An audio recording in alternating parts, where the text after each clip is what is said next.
उसके बाद जब मैं छपरा में और भी मामलों में मैं लोगों से मिलने जा रहा था, तब हर आदमी ने, ज्यादातर लोगों ने कहा कि साहब हमारे खाद की समस्या है, खाद नहीं मिल रहा। और ऐसे एक एक समस्याएं बहुत सारी आती है। मैंने तय किया कि अगर एक एक समस्या लेके मैं कहां तक ज्ञापन लेके कहां तक कलेक्टर के पास जाऊंगा, मेरे पास तो कोई पद भी नहीं है जिससे मेरे को ये लोग ज्यादा तवज्जो दे। क्योंकि अगर मेरे को तवज्जो देते तो ये आप लोगों को ये 12 में जो इतनी सारी समस्या है, ये समस्याएं खड़ी नहीं होती। लेकिन इनको पता है कि क्रोध होकर ये जो लोग समस्या लेकर गांव में, शहर में, अधिकारी ऑफिसों में जाते हैं, ये कहा 2 बार चक्कर काटेंगे, 4 बार चक्कर काटेंगे और चक्कर काटने के बाद में थक हार कर घर बैठ जाएंगे। क्योंकि बैठे हुए कर्मचारी, अधिकारी भी इस बात को जानते हैं कि जो ऑफिसों में जो अधिकारी बैठे हैं उनकी इतनी साठगांठ उन नेताओं से, क्योंकि उन नेताओं के द्वारा ये अधिकारी लगाए गए हैं। और वो अधिकारी जानते हैं कि नेताओं के पास भी जाएंगे तो नेता हमारा पक्ष लेंगे, आम जनता का पक्ष नहीं लेंगे। ऐसे में एक एक समस्या को दूर करने की बजाय मेरे मन में विचार आया कि रोज रोज कहां तक इनसे लड़ेंगे। ये जो खाद की समस्या को लेकर, उसके अलावा आने वाली जो समस्या है, चाहे वो बिजली की समस्या हो, चाहे समर्थन मूल्य पर कांटे की समस्या हो, उन सारी तमाम समस्याओं को लेकर मैं कल अकेला शाम को 6 बजे यहां अपने बोरी बिस्तर लेकर आ गया कि जब तक कलेक्ट्री में बैठा रहूंगा, जब तक कलेक्ट्री में पड़ा रहूंगा, जब तक केवल छबड़ा नहीं, केवल अंता नहीं, कि छबड़ा और अंता के लोगों का तो मेरे ऊपर एहसान है। और अभी अभी अंता में मुझे जो 54,000 वोट दिए हैं, वो मुझे 54,000 वोट उन ईमानदार लोगों ने दिए हैं जिनके दरवाजे पे 10,000, 20,000 रुपए पर वोट का लालच देकर वोट खरीदने गए।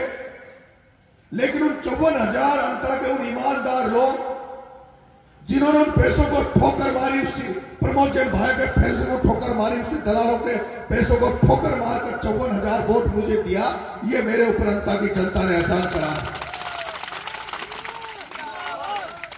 उन 54,000 ईमानदार, उन अच्छे लोग जो इस 12 की राजनीति में बदलाव चाहते थे, उन 54,000 लोगों का, उन छबड़ा के लोगों का, और केवल छबड़ा और अंता के लोग नहीं बल्कि जो 12 और किशनगंज साहबा, जिनकी भावना यह थी कि एक लड़का लड़ाई लड़ने आया, ईमानदार लड़का लड़ाई लड़ रहा है, हमारी लड़ाई लड़ेगा। और जो मेरे समर्थन में जो लोग प्रचार करने आया, जिन्होंने मेरी मदद की, मेरा फर्ज बनता है, मैं इस 12 की धरती पर पैदा हुआ हूं, मेरा जन्म 12 में हुआ है। मैं अपने आप को 12 का बेटा मानते हुए 12 के लोगों की मदद करने के मन बनाकर इस कलेक्टर के दरवाजे पर आपके समस्याओं को लेकर यहां आया हूं। मैं जब 6 बजे यहां आया, 2 घंटे बाद में यहां खाद बीज के जो अधिकारी थे उनको बुला लिया गया। खाद के अधिकारियों को बुलाया, मेरे से यहां के पुलिस अफसर मेरे पास आए, उन्होंने कहा साहब वो खाद के अधिकारी आ गए, आप चलकर ऑफिस में बात कर लो। मैंने कहा मैं ऑफिस में बात नहीं करता, मैं बंद कमरे में बात नहीं करता, मैं यहां आया तो वो अधिकारी को मेरे पास भेजो, यहां सबके सामने वो बात करे, ताकि 12 की जनता को पता लगे कि नरेश मीणा गया, उसके बाद अधिकारी चेते, अधिकारी सोए हुए अधिकारी चेतने के बाद में खाद की व्यवस्था हुई। 2 घंटे बाद में आदेश आया कि 12 जिले में राजस्थान में सबसे ज्यादा 2800 टन खाद उपलब्ध करवा दिया गया, खाद की रेकी भेज दी गई। लेकिन थोड़ी देर बाद में मैंने देखा, मैंने एक लाइन भी ये नहीं लिखी कि 12 में खाद भेज दिया गया है, मेरी वजह से खाद भेज दिया गया। मुझे दिखावापन नहीं आता, मैं तो जो करता हूं सड़क पे करता हूं, लोगों को सामने करता हूं। लेकिन मैंने एक लाइन नहीं लिखी, लेकिन किशनगंज का एमएलए लिखता है कि मैंने कृषि मंत्री को लिखा इसलिए खाद आ गया। बीजेपी का जिला अध्यक्ष लिखता है, सांसद साहब ने दुष्यंत सिंह ने लिखा इसलिए खाद आ गया। प्रमोचन भाया लिख रहा कि मैंने लिख दिया लेटर इसलिए खाद आ गया। मैं धन्यवाद दूंगा प्रमोचन भाया, दुष्यंत सिंह और उस नरेश सिकरवाल, ललित मीणा को कि मेरे वजह से नहीं है, तुम्हारे लेटर लिखने की वजह से ये 12 का खाद आया है। मैं तुम्हें धन्यवाद दूंगा, धन्यवाद दे रहा हूं ललित मीणा तुझे, धन्यवाद दे रहा हूं दुष्यंत सिंह तुझे, धन्यवाद दे रहा हूं प्रमोचन भाया तुझे कि तुम्हारी वजह से इस 12 की जनता को खाद मिल गया। लेकिन मैं आह्वान कर रहा हूं तुम लोगों से कि केवल खाद की समस्या नहीं है। ललित मीणा, दुष्यंत सिंह, नरेश सिकरवाल, प्रमोचन भाया, राधेश्याम बैरवा, प्रताप सिंह सिंघवी और उर्मिला जैन, भाभी प्रमुख, जिला प्रमुख। नरेश मीणा तुम्हें धन्यवाद दे रहा है कि तुम्हारी वजह से 12 की जनता को खाद मिल गया। लेकिन नरेश मीणा इस धरने पे तुम्हारा आह्वान कर रहा है, तुम्हें बुला रहा है, आ जाओ मेरे साथ इस टेंट में। और वो जो अभी भी 30 समस्याएं 12 में बची हुई है, अभी भी जो फसल बीमा का पैसा किसानों को नहीं आया, जैसे तुमने खाद के लिए लाइन लेटर लिखा, उस फसल बीमा के पैसों के लिए भी लेटर लिखो। हम धन्यवाद देंगे कि तुमने कम से कम फसल बीमा का पैसा भी दिलवा दिया। मैं इंतजार कर रहा हूं, मैं वेट कर रहा हूं। मैं तुमसे आह्वान करता हूं, प्रताप सिंह सिंघवी, मदन दिला, जितने भी नेता है तुम लोगों से पूछ लो, आ जाओ मेरे साथ बैठ के मांग रोड से 12 की टूटी हुई सड़क को बनवा दो।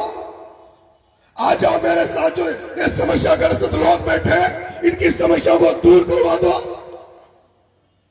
ये बहन बेटी इधर आ, वो कहां गई है? इधर आओ, तुम आओ पहले, ये तुम आओ, एक बार तुम बैठो, एक बार ऊपर आ जाओ। ये छिपावड़ों से है, छबड़ा से। मैं कभी जिंदगी में इनसे मिला नहीं, कल ये लोग मेरे पास मेरे से मिले। इनके आप देख रहे हो, इनको कैंसर हो रखा है, इनको कैंसर हो रखा है। कैंसर की बीमारी कैसी होती है आप जानते हो? कैंसर की बीमारी कैसी होती है आप जानते हो? इसको कैंसर हो रखा है, इसका इलाज करवाने के लिए इसकी पत्नी ने पूरा केड़ा घाटा एक सुधार के केड़े रख दिया ताकि पैसा मिल जाए, इसका इलाज हो जाए। और सोने की रेट बढ़ गई, चांदी की रेट बढ़ गई। और जब सोने की चांदी की रेट बढ़ गई तो उसके रेट के साथ साथ, उस कीमत के बढ़ने के साथ साथ उस सुधार की नीयत भी खराब हो गई। सुधार की नीयत भी इनके गेड़े घाटे को खाने की हो गई। कई दिनों से चक्कर काट रहे खाने में, तहसीलों में, कि हमारा गेड़ा घाटा दिलवा दो। जिसका पति कैंसर का मरीज हो, जिस घर में कैंसर का मरीज हो और जिसके पास इलाज का पैसा नहीं हो, और जिस पैसे की उम्मीद के साथ किसी ने अपना गेड़ा काटा, किसी दुकान में धर दिया, और अब वो दुकानदार भी साला बेईमानी कर रहा हो और वो पुलिस उसकी रक्षा कर रही हो, पुलिस उससे पैसा खाके इसको, अगर इसका गेड़ा गेटा नहीं लौटाएगी तो इसका इलाज कौन करवाएगा? बताओ, कौन है इसका जमीन? एक बहन मेरे पास आई,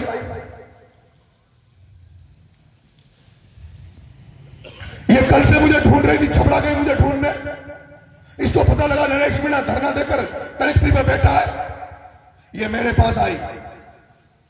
इसके परिवार में 70-80 बीघा जमीन है। इसका ससुर डीलर है, डीलर जो राशन बेचते हैं, जो राशन में दलाली करते हैं, इसका ससुर डीलर है।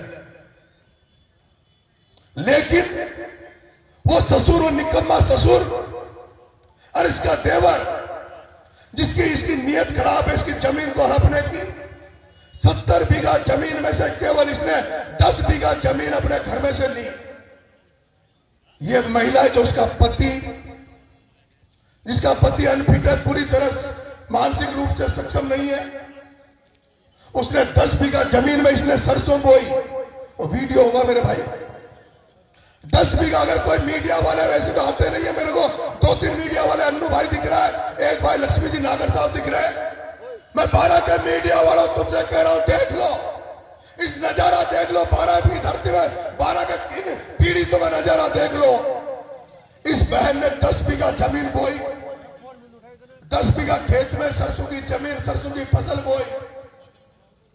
एक दिन इनके घर में कहीं शादी थी, शादी में चले गए 22 तारीख को, पिछली 22 तारीख को। आज 27 तारीख है, 5 दिन पहले ये सरसों को किसी शादी में चली गई।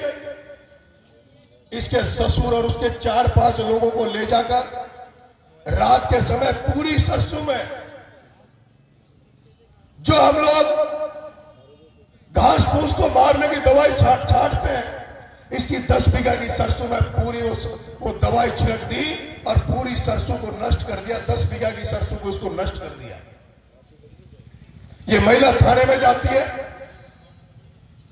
महिला थाने में जाती है, थाने में कोई कार्रवाई नहीं होती। और कार्रवाई वो इसका ससुर कहता है, अभी तो तेरी सरसों को नष्ट किया है, ज्यादा नाटक करेगी, इधर उधर भागेगी तो तुझे भी मार देगी।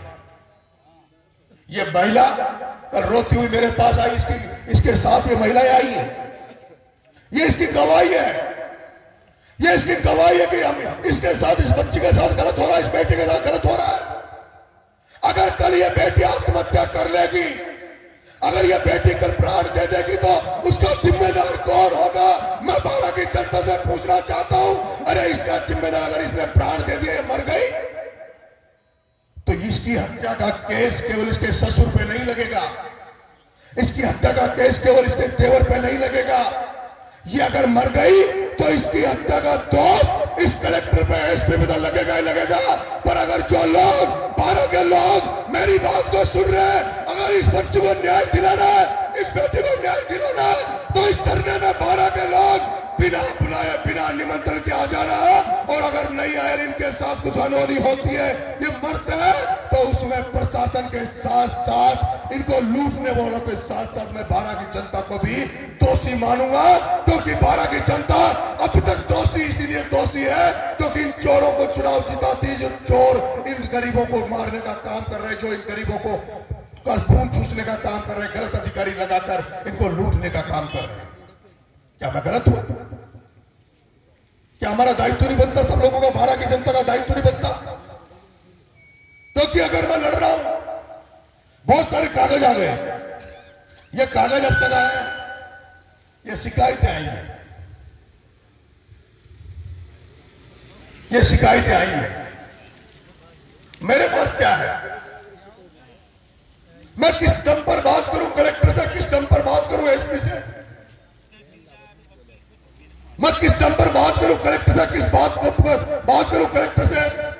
अगर तुम्हारा बेटा एमएलए होता, तुम्हारा बेटा एमएलए होता तो टेंट टूट नहीं लगाता। वो प्रमोद जैन भाया चोर, और प्रमोद जैन भाया चोर, और वो जो यहाँ नेता एमएलए एमपी बनकर बैठे हैं वो चोर। जब वो बिना किसी टेंट के, बिना उसके आने के बाद भी कलेक्टर के ऑफिस में घुस जाते हैं, कलेक्टर उनको चाय पिलाता है, एसपी उनको चाय पिलाता है। जब बिना धरना दिया, बिना टेंट लगाए उनको जब अंदर जगह मिल जाती है, बिना एक लेटर लिखने पर अगर खाद मिल जाता हो तो उनको धरना देने की जरूरत नहीं पड़ती। और वो तो धरना भी केवल नोटंकी करने के लिए देते हैं, वो केवल अखबार में छपने के लिए धरना देते हैं। पहली बार यह धरना जनता की सेवा करने के लिए धरना दिया जा रहा है। अगर नरेश मीणा एमएलए बन जाता, नरेश मीणा एमएलए बन जाता तो ये धरना नहीं, नरेश मीणा धरना नहीं देता। नरेश मीणा तुम्हें परेशान नहीं करता, नरेश मीणा कभी तुम्हें परेशान नहीं करता कि तुम नरेश मीणा के धरने में आना। फिर तो नरेश मीणा ठोकर देकर इस गेटों में घुस जाता, और फिर नरेश मीणा पर इन पुलिस वालों की, इन प्रशासन की औकात नहीं होती कि मेरी गिरबान पे हाथ डाल दे, मेरे शर्ट पे हाथ डाल दे, क्योंकि तब मैं एमएलए होता। लेकिन मैं अभी तो तुम्हारी तरह हूं, तुम्हारी तरह हूं। मैं तो केवल तुम्हारे लिए लड़ाई लड़ सकता हूं। और मैंने कहा था चुनाव में कि मैं पिपलोदी के बच्चों के लिए बिना जात पात देखे लड़ सकता हूं। 25 साल से बिना जात पात देखे मैं लड़ रहा हूं। तो एक बार मुझे मौका देना, हारत की राजनीति को बदल दूंगा। लेकिन मुझे कोई फर्क नहीं पड़ता, चुनाव का हारने का, जीतने का परिणाम से कोई फर्क नहीं पड़ता। अगर बारा की जनता इस धरने में मुझे आशीर्वाद दिया, क्योंकि समस्या चंद लोगों की होगी, लेकिन उसका असर पूरे 12 में आने वाले समय में पड़ेगा। अगर आज इनको हमने निजात दिला दिया, इनकी समस्या को दूर कर दिया, तो कल आने वाले समय में किसी को भी थाने तहसील के चक्कर नहीं काटने पड़ेंगे। अगर इस कलेक्टर को, एसपी को ये समझ में आ जाएगी कि 12 में राजनीति बदल रही है, 12 में जनता के लिए लड़ने वाले नेता खड़े हो रहे हैं, तो ये दोबारा किसी के साथ घात पाप नहीं करेंगे। इसलिए समय है खड़ा होने का, लड़ाई लड़ने का। मैं यहां बैठा हूं, आया था जब केवल एक खाद की समस्या लेके आया था, जब लेकर एक खाद की समस्या लेके आया था। लेकिन अब मैं यहां बैठा रहूंगा जब तक जिनकी वाजिब समस्या है, जो वाजिब समस्या, जब तक कलेक्टर, एसपी इन वाजिब समस्याओं को दूर नहीं कर देते, तब तक नरेश मीणा इस कलेक्ट्री पे बैठा रहेगा। सारे लोग साथ रहे तो भी ठीक है, और 12 का कोई आदमी नहीं आया तब भी नरेश मीणा तो अकेला भी यहां बैठा रहेगा, क्योंकि मैं उन्हें वचन दिया था और उस वचन की पालना में मैं यहां बैठा हूं। आपको पता है साहिब, मुझे बहुत लोग प्यार करते थे। चुनाव में बहुत दूर दूर से मेरे लिए खुद का डीजल बढ़ा के गाड़ियां फूंक तोड़ के यहां प्रचार करने आए थे। शादी ब्याह का समय है, मेरे दो ऐसी शादियां हैं। एक तो सपोर्टरा में मेरा छोटा भाई लाला नाम का लड़का, जिसकी 29 तारीख को शादी थी, 25 लाख की स्कॉर्पियो निकलवाई, 25 लाख की स्कॉर्पियो गाड़ी निकलवाई। घर वालों से पूजा करने नहीं गया, माँ से पूजा, गाड़ी की पूजा नहीं करवाई, नई गाड़ी निकला के सबसे पहले वो हफ्ता में मेरा प्रचार करने आया, और उसकी शादी है 29 तारीख को। एक मेरा भाई मन्नू, जिसकी बहन की शादी है धौलपुर, जो पिछले 20 साल से मेरे साथ मेहनत करता है, काम करता है। लेकिन मैंने रात को जब उनसे बात करी तो दोनों भाइयों ने कहा, भाई साहब हमारी शादी में तो हम कर लेंगे, लेकिन कम से कम आपने जब धरना दे दिया तो जिन लोगों के लिए आप लड़ाई लड़ रहे हो कि लड़ाई को पूरा करके आना। मैं उनको धन्यवाद दूंगा, आभार व्यक्त करूंगा कि मेरे ऐसे ऐसे साथी हैं जो मेरी भावनाओं को समझ सकते हैं। आपकी समस्याओं के बारे में सोचकर उन्होंने मुझे परमिशन दी कि मैं आपकी लड़ाई लड़ूं। मैं चाहता तो आपको, क्या मेरे पास संख्या की कमी है? अगर मैं चाहता पीले चावल बांटता, लोगों को इकट्ठा करता, माहौल बनाता, तो पैर रखने की जगह कलेक्ट्री में नहीं रहती। हमने तो पहले भी किया है। लेकिन मैं तो ये भी चेक करने के लिए अकेला बैठा हूं धरने पे। जैसे जयपुर में पिपलोदी के मामले में गया, तब भी अकेला गया था। जब नरेश मीणा पिपलोदी के बच्चों को न्याय दिलाने गया, तब केवल अकेला 5 बकरियां लेके गया था, लेकिन मेला लग गया था जयपुर में। आज यहां भी अकेला आया हूं। अब पता लग जाएगा हाड़ौती की जनता में, जिसको मैं जागृत करना चाहता हूं, जगाना चाहता हूं, वो जागृत हो रही है, नहीं हो रही है, वो लड़ने की क्षमता रखती कि नहीं रखती, वो अपनी समस्याओं को लेकर लड़ेगी कि नहीं लड़ेगी। क्योंकि हमने जो 25-30 समस्याएं इकट्ठी करी है, उनमें कुछ तो ये व्यक्तिगत समस्याएं जो है ही है, लेकिन उसके अलावा पूरे 12 जिले की अगर वो समस्याएं दूर होगी तो 12 जिले की समस्याओं का बहुत बड़ा फायदा हमें मिलेगा। क्योंकि फसल बीमा का पैसा हर घर में मिलेगा। ये एक बच्चा हो रहा है, इधर आ बेटा, इधर आ जाओ ऊपर, इसको ऊपर लाना। ये कपिल गुर्जर है, ये कपिल गुर्जर है। इसके पिताजी मर गए, पिताजी ने सुसाइड, आत्महत्या कर ली। दोनों हाथ नहीं है, दोनों हाथ नहीं है। बिजली से चिपकने के कारण, लाइट से चिपकने के कारण, 11,000 से चिपकने के कारण ये बच्चा, जिसके दोनों हाथ नहीं है, जिसके बाप नहीं है, मुझे मिला प्रचार के दौरान एक गांव में, मैंने कहा मैं चुनाव के बाद मदद करूंगा। 11,000 से चिपका, लेकिन आज दिन तक इसको 1 रुपया भी लाइट का मुआवजा नहीं मिला। नरेश मीणा और आप लोग चाहोगे तो इस बच्चे को मुआवजा दिलाकर यहां से हटेंगे। मुआवजा मिलना चाहिए कि नहीं मिलना चाहिए? हाथ खड़ा करो, मिलना चाहिए कि नहीं मिलना चाहिए? आप लड़ोगे इसके साथ? ऐसी तमाम समस्याएं, ये 3 मामले तो आपके सामने हैं। इस बच्चे को मुआवजा, इस बहन को इसकी जमीन 10 बीघा जिसकी सरसों बर्बाद कर दी, उस सरसों का पैसा चाहिए। 10 बीघा सरसों का पैसा इसके ससुर से चाहिए। इसका ससुर को जेल की सलाखों के पीछे जब तक प्रशासन नहीं डालेगा, जेल के पीछे नहीं भेजेगा, इसकी 10 बीघा सरसों का पैसा जब तक इस बहन को नहीं दे देगा, सुन ले कलेक्टर, सुन ले एसपी, नरेश मीणा धरने से नहीं उठेगा। इस बहन का गहरा गांठा उसको सलाखों के पीछे डलवा दूंगा। इसका गहरा गांठा जब तक नहीं मिलेगा, जब तक धरने पे बैठा हूं। ये किसका भाई है? ये इसके काकी ससुर है। बच्चा मार दिया था। अब देखिए आप 12 की जनता, देखो आप। और उसमें हाथ किसका है? अभी मैं नाम नहीं लेना चाह रहा था, मैं उसको बचा रहा था कि मैं उसका नाम नहीं लूं, उस एमएलए का। लेकिन रोना आता है इनको देख के, मुझे रोना आता है, क्योंकि मैंने राजनीति अभी तक गरीबों के लिए करी है। वो डीलर जो इसका ससुर है, वो डीलर जो इसका ससुर है, इसकी जमीन खा रहा है, और वो इसका उसका सगा भाई ये कह रहा मेरा बेटा उसने मरवा दिया। और उस पर हाथ है उस ललित मीणा एमएलए का, उस पर हाथ है उस ललित मीणा एमएलए का। मैं जब भी तो देखता हूं कि ये गांव में जो गुंडे बैठे हैं, गांव में जो दलाल बैठे हैं, अरे मैंने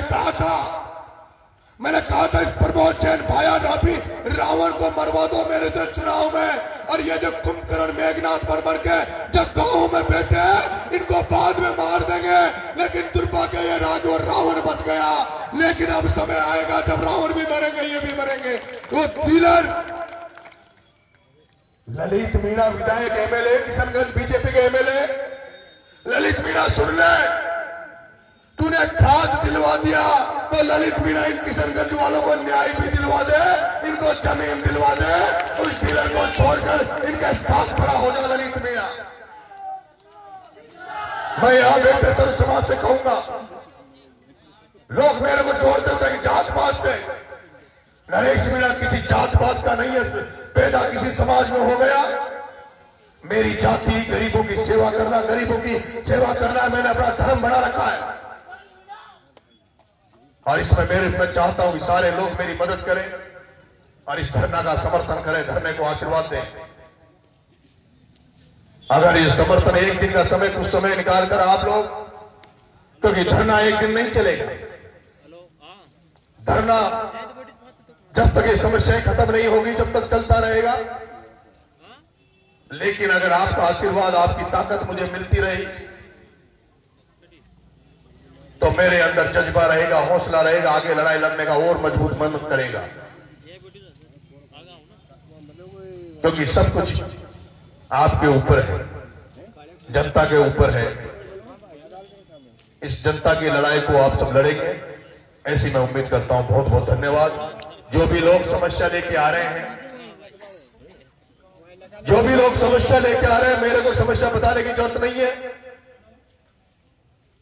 समस्या लेकर आ रहे हो, मेरे को समस्या बताने की जरूरत नहीं है। आप तो समस्या अपने कागज में निकलाओ और आकर इस धरने में बैठ जाओ, आकर इस धरने में बैठ जाओ। जब मेरे से प्रशासन बात करेगा कि तुम धरना उठा लो, तो मैं उस प्रशासन से कहूंगा आप अपना अधिकारी भेज दो, इनकी समस्या जान लो, इनकी समस्या दूर कर दो। अगर इनकी समस्या दूर हो गई तो मैं भी उठकर घर चला जाऊंगा। मुझे कोई जरूरत नहीं है मैं आपके ऑफिस में आकर चाय पीऊं या पानी पीऊं। इसलिए आपकी समस्या आपके मुंह के द्वारा अधिकारी को बता देना। भजन लाल जी सरकार, हमने सुना था गांव में सरकार जाती है, कैंप लगते हैं, और मैंने तो देखा है कि जयपुर में मैं अभी रोज देखता था, वहां का जो जयपुर का जिला कलेक्टर था, उस